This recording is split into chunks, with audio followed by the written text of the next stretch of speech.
Yemen के साहिल के करीब गल्फ ऑफ आइडन में मामला बहुत ज़्यादा गर्म है और बहुत सी जो शिपिंग कंपनीज हैं वो यहाँ से डर के मारे नहीं गुजर रही।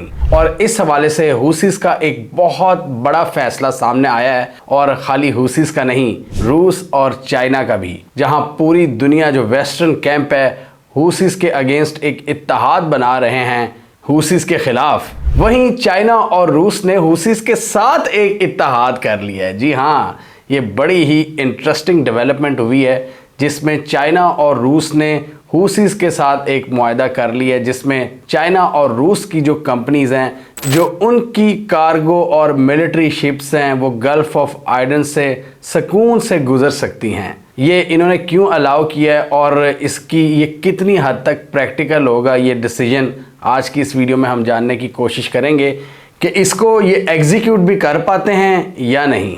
तो ये बड़ी इंटरेस्टिंग डेवलपमेंट है जिसमें चाइना और रूस की जो वेसल्स हैं उनको इजाज़त दी गई है गल्फ ऑफ आइडन से स्मूथली सेल करने की। और ये भी बड़ी इंटरेस्टिंग डेवलपमेंट है कि चाइना और रूस हूसीस के साथ इस तरह की किसी सेटलमेंट को फाइनलाइज करने में कामयाब हुए हैं, जहां अमेरिका इन पर कितना ज़्यादा पैसा स्पेंड कर रहा है कि इनकी कैपेबिलिटीज़ को हर्ट किया जाए और इनके खिलाफ इत्तेहाद बनाए जा रहे हैं। तो ये ब्लूमबर्ग ने कंफर्म किया है कि चाइना और रूस हूसीस के साथ एक अंडरस्टैंडिंग पर पहुंच चुकी हैं, जिसके तहत उनकी कश्तियां स्मूथली इस इलाके से गुजर सकेंगी और इनको कोई नुकसान नहीं पहुंचाया जाएगा। लेकिन क्या ये अमली तौर पर मुमकिन है? अब इस हवाले से हूसीस ने चाइना और रूस से क्या मांगा है, क्योंकि हूसीस तो वहाँ पर बदमस्त हाथी की तरह लगे हुए हैं अटैक्स करने, और बाज़ औक़ात कुछ चाइनीज़ वेसल्स को भी निशाना बना देते हैं जब उनको इत्तला मिलती है कि ये यूएस बेस्ड या यूके की कार्गो शिप है, अगर वो चाइना के लिए भी सामान लेकर जा रही हो, हूसीस उसको भी नहीं बचते। लेकिन यहाँ पर क्या हुआ है कि इन्होंने इनसे डील कर ली है। इसमें इन्होंने रूस और चाइना से मांगी है यूनाइटेड नेशंस में सपोर्ट, कि हमारे ख़िलाफ़ अगर कोई करारदाद आती है, अमेरिका बहादुर कुछ लेके आता है हमारे अगेंस्ट, तो आप उसको वीटो करेंगे, क्योंकि यूनाइटेड नेशन सिक्योरिटी काउंसिल के 5 मेंबरान होते हैं और वो पाँचों के पास ताकत होती है कि उसको वीटो कर सकते हैं। चाइना, रशिया, अमेरिका, यूके और फ्रांस, ये 5 पावरफुल जो कंट्रीज़ हैं, ये वीटो की पावर रखती हैं यूनाइटेड नेशंस में। तो यहाँ पर हूसीस की ये अंडरस्टैंडिंग हुई है ब्लूमबर्ग के मुताबिक कि चाइना और रूस इनकी अक़वाम मुत्तहदा में मदद करेंगे। और आप देखें कि जहाँ यूके और यूएस जैसे जो जायंट हैं वो इन पर एयर स्ट्राइक्स कर रहे हैं, इनकी फैसिलिटीज़ को निशाना बना रहे हैं, चाइना और रूस ने इनके साथ कंसिलिएटरी अप्रोच अपनाने का फ़ैसला किया है। और इससे पहले भी चाइना और रूस हूसीस के ख़िलाफ़ आने वाली करारदादों में अमेरिका के साथी नहीं बने। तो ये एक इत्तेहाद बन रहा है। आप देखें, यूएस का सारा मीडिया कहता है ईरानियन बैक्ड हूतीज़, यानी ईरान इनको बैक करता है। तो ईरान के हम सबको पता है किससे अच्छे ताल्लुकात हैं, रूस और चाइना से। तो ये नेचुरली एक अलाइंस हमें बनता नज़र आ रहा है। इसको हमने कई वीडियोस में डिस्कस किया हुआ है कि जियोपॉलिटिकल अलाइनमेंट्स क्लियर हो गई हैं।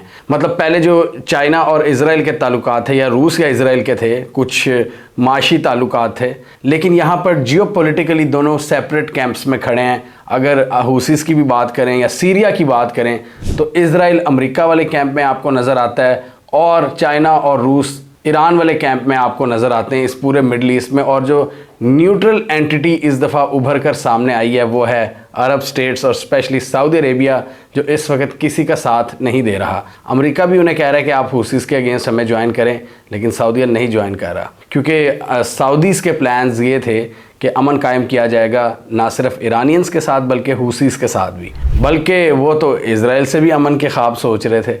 लेकिन इस वक्त सऊदीज़ के वो सारे प्लान चकनाचूर हो गए हैं और वो साइड से खड़े देख रहे हैं इस पूरी सिचुएशन को। बहरहाल आते हैं अपने मेन टॉपिक पर कि क्या बनेगा चाइना और रूस की इस डील का। यूनाइटेड नेशंस के साथ साथ हूसीस ओवरऑल पॉलिटिकल सपोर्ट चाहते हैं चाइना और रूस से। डिप्लोमेटिक जो वर्ल्ड है पूरी, उसमें ये चाहते हैं कि हूसीस के ख़िलाफ़ लॉबिंग ना की जाए और चाइना और रूस इनकी मदद करें। और इसमें ईरान का फैक्टर हम इसको नज़रअंदाज नहीं कर सकते। और ना सिर्फ ईरान का फैक्टर बल्कि बहुत से एक्सपर्ट्स के मुताबिक चाइना और रूस के फ़ायदे में है कि हूसीस यहाँ पर एक्टिव रहकर अमेरिका और उसके हवारियों को डिस्टर्ब करें। और रेड सी के अंदर अमेरिका अगर डिस्टर्ब होता है तो ये चाइना और रूस का ही फ़ायदा है इनडायरेक्टली। इसलिए उन्होंने हुसीस के साथ ये अंडरस्टैंडिंग की है। लेकिन अभी भी एक्सपर्ट्स का कहना है कि ये 100% फुल प्रूफ सिक्योरिटी नहीं होगी रूस और चाइनीज़ शिप्स के लिए, क्योंकि हमने पहले भी देखा है कि इन्होंने चाइना और रूस के लिए तेल ले जाने वाली शिप्स को टारगेट किया है, क्योंकि हुसीस को जब ये इतला मिलती है कि इस शिप का ताल्लुक यूके से है या यूएस से है या इजराइल से है तो वो फ़ौरन उसको निशाना बनाते हैं। तो इसलिए चाइना अगर ये सोच रहा है ना कि 100% सिक्योरिटी होगी मेरे सामान की, वो मुमकिन नहीं है। और इसलिए हमने देखा था कि चाइना ने भी अपनी एक नेवल फ्लीट रवाना की थी, पूरा बहरी बेड़ा इस एरिया में इन्होंने भेजा था अपने कार्गो शिप्स की तहफ़्फ़ुज़ के लिए। तो चाइना भी काफ़ी ज़्यादा कंसर्न है और हमने इस वीडियो में पूरा डिटेल में डिस्कस किया था कि चाइना क्या सोच रहा है रेड सी के बारे में। ये वीडियो लाजमी देखें कि चाइना ने क्या बातचीत की है ईरान से हुसीस के हवाले से। उस वीडियो में हमने देखा था कि चाइना की जो ईरान से बातचीत है उसका कोई ख़ास असर नहीं पड़ा, क्योंकि हुसीस अपने हमलों को एकदम नहीं रोक सकते सिर्फ चाइना के कहने पे कि जी चाइना ने ईरान से बात की है तो हुसियों के हमले रुक जाएंगे। इतना सिंपल चाइना के लिए भी नहीं है। इसलिए चाइना ने अब खुद मैदान में आकर डील की है हुसीस के साथ और ईरान को उन्होंने बाईपास किया है। पहले वो ईरान के थ्रू कोशिश कर रहे थे कि कुछ डील, कुछ सेटलमेंट हो, लेकिन अब वो खुद मैदान में आए हैं। और अमेरिका ने इन पर बड़ी तनकीद की थी चाइनीज़ पर कि भाई आप हमारे साथ मिलकर काम करें, ये पूरा एक ग्लोबल ट्रेड रूट है, ये रेड सी और सुएज़ कैनाल वाला, आपका भी सामान यहाँ से जाता है, इतनी ज़्यादा ट्रेड एशिया और यूरोप को ये रूट में लाता है, तो आप क्यों नहीं एक्टिव हो रहे। तो चाइना ने उस पर कोई ख़ास जवाब नहीं दिया था अमेरिका को। और अभी यूएस सेंटकॉम ने चाइना को मज़ीद इश्तियाल दिलाने के लिए ये बात की थी कि भाई आपकी कश्ती पर भी 5 मिसाइल दागे हैं हुसियों ने, तो प्लीज़ कुछ कर लें। तो इसलिए हुसीस देखते हैं कि जो कश्ती की ओनरशिप है वो किसकी है। वो ये नहीं देखते कि सामान चाइना का जा रहा है, रूस का जा रहा है, या अमेरिका का जा रहा है, या पाकिस्तान का जा रहा है, इंडिया का जा रहा है। वो सबको निशाना बनाते हैं, लेकिन वो ओनरशिप को देखते हैं कि अगर ओनरशिप यूके, यूएस या इजराइल की है तो वो उसको टारगेट करते हैं। और इस कन्फ्यूजन का शिकार हुसीस पहले भी हुए हैं। हमने इस वीडियो में डिस्कस किया था कि किस तरह उन्होंने वियतनाम और फिलीपींस के जो सेलर्स हैं उनको मार दिया था। वो कुछ और समझ रहे थे, लेकिन ट्रू कॉन्फिडेंस वो कश्ती थी जिसको इन्होंने निशाना बनाया था, और उसमें इनोसेंट जो सेलर्स थे वो भी मारे गए थे। हुसीस ने कहा था कि यूएस बैक्ड शिप है, जबकि सेंटकॉम ने कहा था ये एक Barbados flagged Liberian owned bulk carrier है। और हुसीस के बहुत से हमले जो ये शिप्स की तरफ करते हैं, अपने क्रूज़ मिसाइल्स को यूज़ करते हैं, उसमें कश्तियों का काफ़ी ज़्यादा नुकसान होता है, लेकिन हमने बहुत बड़े पैमाने पर नुकसान नहीं देखा, क्योंकि अमेरिका ने अपना जो पूरा डिफेंस सिस्टम है वो भी उतारा हुआ है इन समंदरों में, और वो उनके मिसाइल्स को न्यूट्रलाइज़ करता है। लेकिन एक हमने कश्ती देखी थी रूबी मार, जिसको सिंक कर दिया गया था। उसका यूके का जो स्टाफ था वो इवैक्यूएट कर गया था, और वो कश्ती 7 दिन तक फ्लोट करने के बाद डूब गई थी। और इसी तरह हुसीस को एक और कामयाबी मिली थी जब इजराइल के एलाद सिटी के करीब इन्होंने मिसाइल दागे थे, और एलाद का कारोबार भी अब ठप हो चुका है। इस वीडियो में आप देख सकते हैं जो इजराइल की एक पोर्ट है, बहुत इम्पॉर्टेंट पोर्ट है इनकी, इस सदरन जो पोर्ट है वो इनके हमलों की वजह से बिल्कुल नकारा हो चुकी है। लेकिन इजराइल अभी भी मेडिटेरेनियन साइड पर जो इनकी हाइफा वगैरह की पोर्ट्स हैं वहाँ से ज़्यादा रेवेन्यू कमाता है, वहाँ से ज़्यादा उनकी एक्टिविटी है। तो बाबुल मंडब स्ट्रेट जो कि यमन की कोस्ट के करीब है, ये गल्फ़ ऑफ आइडन वगैरह का जो रीजन है, यहाँ पर डेली कश्तियों की तादाद बहुत कम हो चुकी है। पहले ये तकरीबन 78 शिप्स डेली यहाँ से गुजरती थी 80 के करीब, जो कि अब सिर्फ 27 हो चुकी हैं। और वो 27 शिप्स भी आप कह सकते हैं वो हुसीस के दोस्तों की ही होंगी, ईरान, रूस, चाइना वगैरह। और इतनी बड़ी तादाद में कश्तियों की मूवमेंट का कम होना इस इलाके में, ये डेफिनेटली अमेरिका और यूके की जो कोशिशें हैं उनके लिए एक बहुत बड़ा सेटबैक है, जो काफ़ी अरसे से तकरीबन 2 माह से इन पर स्ट्राइक्स कर रही हैं। यमन के अंदर घुसकर हुसीस के स्ट्रॉन्ग होल्ड्स को टारगेट कर रही हैं, लेकिन उनको कोई फ़ायदा नहीं हो रहा और हुसीस मज़ीद इम्बोल्डन हो रहे हैं। और इस रिपोर्ट में हमने देखा था कि हुसीस जो एक मेजॉरिटी इस वक्त एक पॉलिटिकल ग्रुप बन रहे हैं यमन के अंदर, क्योंकि और भी इनके जो मुखालिफ ग्रुप्स थे वो इनको सपोर्ट कर रहे हैं। जो इनकी फ़लस्तीन की कॉज़ है कि फ़लस्तीनियों का हमने साथ देना, इस वजह से बहुत बड़ी इनको सपोर्ट मिल रही है यमन के अंदर से। और इसके अलावा हिज़्बुल्लाह के फ़ाइटर्स भी इन्हें ज्वाइन कर रहे हैं, और ईरान की भी सपोर्ट थोड़ी बहुत है इन्हें। और ईरान ज़्यादातर अपना तेल चाइना को बेचता है, वो रशिया से भी ट्रेड करता है। तो ईरान के लिए यहाँ बहुत ज़रूरी है कि वो अपने पार्टनर्स की जो कश्तियाँ हैं उनको सिक्योर बनाने में अपना किरदार अदा करे। और ये कहना इसमें कोई बड़ी बात नहीं होगी कि ये जो डील हुई है, जो अंडरस्टैंडिंग हुई है हुसीज़ और चाइना रूस के दरमियान, इसमें ईरान भी बीच में पड़ा होगा, क्योंकि इसमें ईरान के भी इकनॉमिक इंटरेस्ट हैं कि उनके दोस्तों की कश्तियाँ महफूज गुजरें वहाँ से।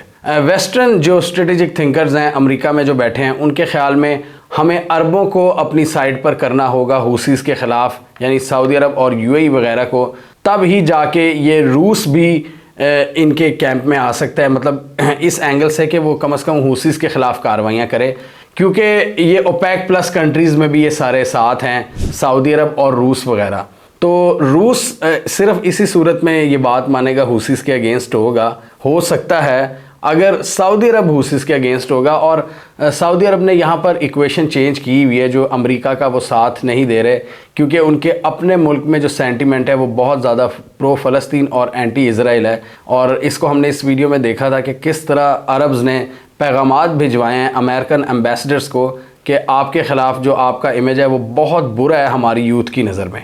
तो इसलिए अरब अपने लोगों की ज़्यादा नफ़रत नहीं लेना चाहते इनका साथ देकर अमेरिका और इज़राइल का हुसियों के ख़िलाफ़, इसलिए वो भी चुप करके खड़े हैं। और वेस्टर्न जो स्ट्रेटेजिक थिंकर्स हैं वो यही समझते हैं कि अगर सऊदी अरब आ जाता है ना हमारे साथ हुसीज़ के ख़िलाफ़, तो ये रूस को भी एक सेटबैक देगा और रूस को भी अपनी हुसीज़ के साथ जो पार्टनरशिप है उसको रिकन्सिडर करना पड़ेगा। लेकिन अगेन रशिया इस वक्त ईरान के बहुत करीब है और ईरान की हुसीज़ के साथ है, तो बड़ा मुश्किल होगा कि ये चाइना और रूस को हुसीज़ के ख़िलाफ़ करें, और इसलिए हम देख रहे हैं इनके एग्रीमेंट्स हो रहे हैं। और हुसीज़ डेफिनेटली इस वक्त अमेरिका के मुकाबले में ज़्यादा से ज़्यादा इंटरनेशनल सपोर्ट चाहते हैं, पॉलिटिकल सपोर्ट चाहते हैं, डिप्लोमेटिक सपोर्ट चाहते हैं। तो उनके लिए दो बड़ी पावर्स का उनके साथ आना, ये उनके लिए भी एक बहुत बड़ी जीत है। और उनको भी डेफिनेटली वो भी अब अपनी कार्रवाइयाँ बड़े ध्यान से, बड़े कैलकुलेटेड होकर करेंगे।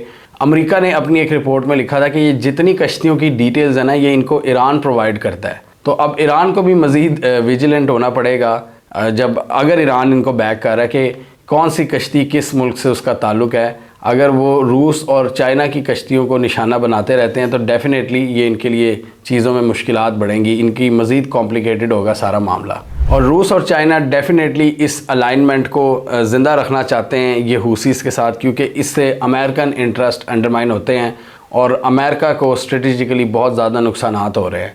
बेशक एक दुनिया की बहुत बड़ी ट्रेड का हिस्सा मुतासिर हुआ है, फिर भी चाइना और रूस ये रिस्क लेने को तैयार हैं। और हुसी से देखें अपने मतलब का एग्रीमेंट किया कि दुनिया की ट्रेड जाए भाड़ में, हमारी शिप्स को आप सिक्योर करो। और यहाँ पर चाइना और रूस की यही फ़िलासफ़ी है कि भाई हर कोई अपना अपने तौर पर प्ले करे। और बड़ा स्ट्रेटेजिक मूव इन्होंने खेला है कि पूरी दुनिया को साइड लाइन करके इन्होंने अपने मफाद का सोचा है। और बेसिकली यही अप्रोच दुनिया को दिखाई है कि अगर आप भी इन हमलों से बचना चाहते हो तो हुसी से एग्रीमेंट कर लो, लेकिन हम अमेरिका के साथ नहीं जाएंगे जो कि एक यूरोप के साथ और यूके के साथ एक इत्तेहाद बना बैठा है इनके ख़िलाफ़, हम उस इत्तेहाद का हिस्सा नहीं बनेंगे। ये एक क्लियर मैसेज दिया है रूस और चाइना ने, क्योंकि रेड सी का जो पूरा रूट है ये चाइनीज़ स्टेट के लिए भी बहुत इम्पॉर्टेंट है, क्योंकि जो यूरोप को इनकी एक्सपोर्ट्स हैं वो इसी रूट से होकर जाती हैं। तो इसलिए चाइना ने यहाँ पर अपना जो स्ट्रेटेजिक एलिमेंट है उसको भी सिक्योर रखा है और इकनॉमिक जो इंटरेस्ट हैं उसको भी सिक्योर रखने की कोशिश की है, यानी कि ताकि उनका पंगा ईरान वगैरह से ना कोई लड़ाई शुरू हो जाए या हुसी से कोई लड़ाई शुरू ना हो जाए और अमेरिका के इंटरेस्ट भी हर्ट होते रहें। और साथ ही उन्होंने अपने इकनॉमिक इंटरेस्ट को सिक्योर किया चाइनीज़ ने और मास्टर स्ट्रोक खेली है। आप सोचें कितना बड़ा स्ट्रेटेजिक सेटबैक है वेस्टर्न पावर्स के लिए कि उनकी जो ज़्यादा कश्तियाँ हैं यूके वगैरह की, ये मर्स्क वगैरह, ये अपना जो रूट है वो लॉन्गर रूट को इख्तियार कर रही हैं, केप टाउन से होते हुए अटलांटिक ओशन और फिर यूरोप। मतलब 4 से 5 गुना ज़्यादा फासला, ज़्यादा पैसा, ज़्यादा वक्त का बर्बादी। और चाइना और रूस यही शॉर्टेस्ट रूट को सिक्योर करने में लगे हुए हैं, रेड सी वाले, जो कि स्विस कैनाल इजिप्ट के थ्रू जाता है। और इसलिए आजकल ये जो यूरोपियन पावर्स हैं ये इजिप्ट के साथ भी बड़ी पींगे बढ़ा रहे हैं कि इजिप्ट भी अपना किरदार अदा करे हुसीस को डिटर करने में। इजिप्ट भी एक इस्लामी मुल्क है तो डेफिनेटली इजिप्ट भी यहाँ पर काफ़ी ज़्यादा स्ट्रेटेजिक एम्बिग्विटी का शिकार है सऊदी अरब की तरह। हमें कमेंट सेक्शन में बताइए आपके ख्याल में इस पूरे मुआहदे से चाइना और रूस को एक्चुअल में कोई बेनिफिट होगा या उनकी कश्तियां भी यानी या जो उनके लिए सामान ला रही हैं वो भी टारगेट होती रहेंगी। और आपके ख्याल में इस मुआहदे को फाइनलाइज करवाने में ईरान का कितना हाथ है, यूएस का क्या रिएक्शन होगा, कमेंट कीजिए। इसके अलावा हमारा यूट्यूब चैनल सब्सक्राइब कर लो, साथ ही वो बेल आइकन भी दबा लें ताकि वो स्टोरीज दुनिया भर से और पाकिस्तान से जिनकी मेन स्ट्रीम मीडिया पर प्रॉपर कवरेज नहीं होती हमारे प्लेटफॉर्म के थ्रू आप तक टाइम पर पहुंच जाएं।